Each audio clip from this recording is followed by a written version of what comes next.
NumPy array offers several advantages over Python list. First is faster numerical operations.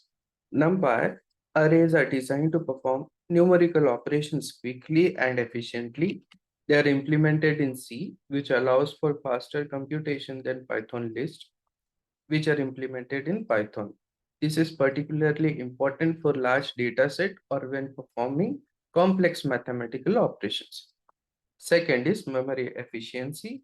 NumPy arrays are more memory efficient than Python list because they store homogeneous data.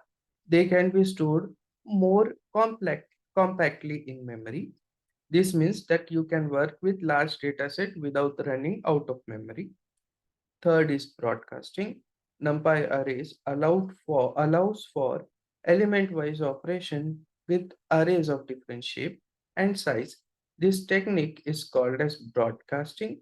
This makes it easier to perform operation on array with different dimensions and shapes without needing to write complex loops.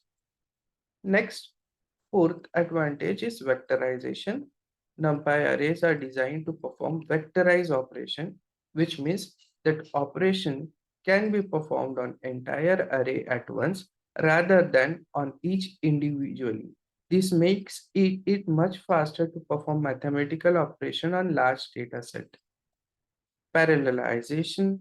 NumPy array can easily parallelize using tools like Numba or Python. This means that you can take advantage of multi-core processors to speed up computation. Overall, NumPy arrays offer significant advantages over Python list when working with numerical data. They are faster, more efficient, and offer a wide range of advanced features for working with numerical data. Thank you.